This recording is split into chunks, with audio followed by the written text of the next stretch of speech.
Once upon a time, there lived a widow, and she had 2 daughters. One of the daughters was kind and hardworking. The other daughter was unkind and lazy. The mother, however, loved the unkind and lazy daughter the best, for she was her own daughter, and so the other, who was only her stepdaughter, was made to do all the work of the house.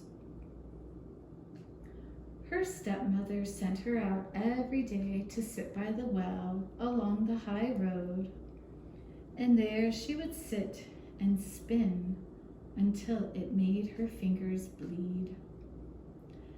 Now it chanced one day that some blood fell onto the spindle, and as the girl stooped over the well to wash it off, the spindle suddenly sprang out of her hand and fell into the well.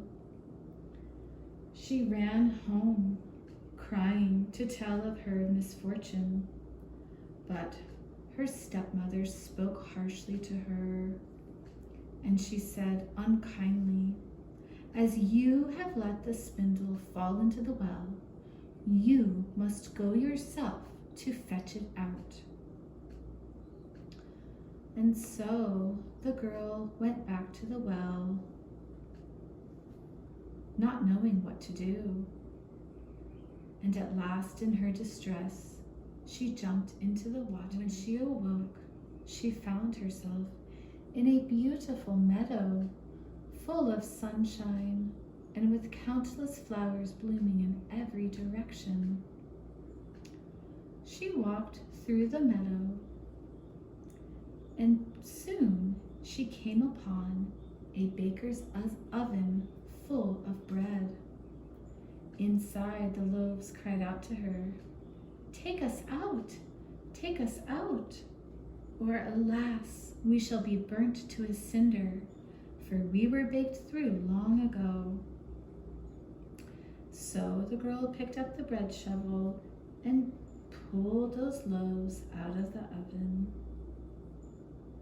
and she laid them down to cool. The girl went on a little farther until she came to a tree full of apples, and the tree called out to her, shake me, I pray, my apples one and all are ripe." And so she shook the tree, and the apples came falling down like rain.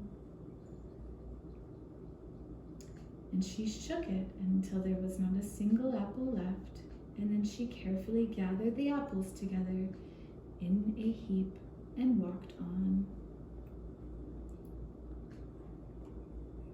The next thing she came to was a little house, and there she saw an old woman with such large teeth that she was terrified and wanted to run away. But the old woman called after her, "What are you afraid of, dear child? Stay with me. If you will do the work of my house properly for me, I will make you very happy. You must be very careful, however, to make my bed in the right way, for I wish you always to shake it thoroughly so the feathers fly about. Then they say, down there in the world, that it is snowing, for I am Mother Holle." The old woman spoke so kindly that the girl summoned up courage and agreed to enter into her service. Now she took care to do everything according to the old woman's bidding, and every time she made the bed, she shook it with all her might so that the feathers flew about like so many snowflakes. The old woman was as good as her word. She never spoke angrily to her, and gave her good food to eat every day. And so she stayed on with Mother Holle for some time, and then she began to grow unhappy. She could not tell at first why she felt sad, but she became conscious at last of great longing to go home. For she was homesick, and although she was much better off with Mother Holle than with her mother and sister, so she went to Mother Holle and said, "I am homesick, and I cannot stay with you any longer, for although I am happy here, I must return to my own people." Then Mother Holle said, "I am pleased that you should want to go back to your own people, and as you have served me so well and faithfully, I will take you home myself." And so she led the girl to a broad gateway. The gate was opened, and as the girl passed through, a shower of gold fell upon her, and the gold clung to her so that she was covered from head to foot in gold. "That is your reward for your industry," said Mother Holle, and as she spoke, she handed her the spindle which she had dropped. The gate was then closed, and the girl found herself back in the old world, close to her mother's house, and as she entered the courtyard, the rooster, perched on the well, cried out, "Cock-a-doodle-doo, your golden girl has come back to you." Then she went in to her mother and sister, and as she was so richly covered with gold, they gave her a warm welcome. She told them all that had happened, and when the mother heard how she had come by her great riches, she thought she should like her unkind, lazy daughter to go and try for her fortune.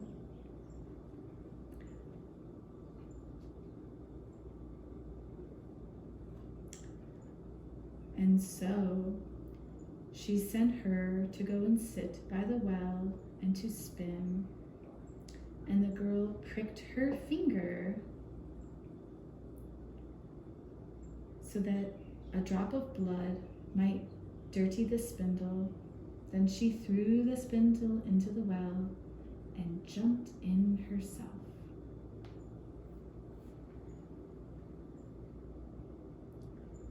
Like her sister, she awoke in the beautiful meadow, and she walked over it until she came to the oven.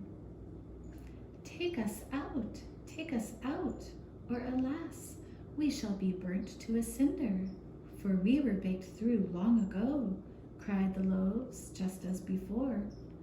But the lazy girl answered, "Do you think I am going to dirty my hands for you?" And she walked on. Presently she came to the apple trees. shake me, I pray. My apples one and all are ripe," it cried. But she only answered, "As if one of your apples might fall on my head." And on she passed.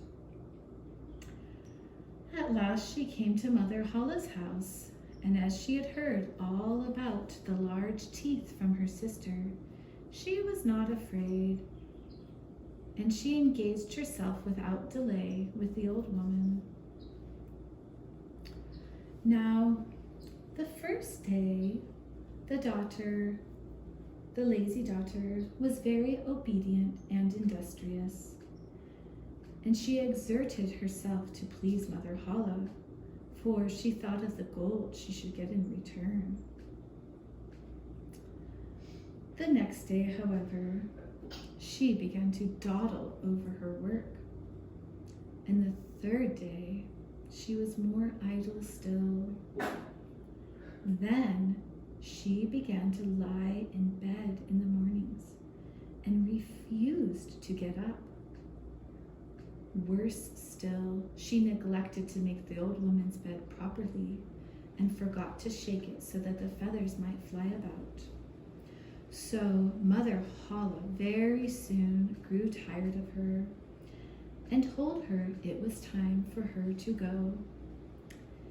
Now the lazy girl was delighted at this and thought to herself, "The gold will soon be mine."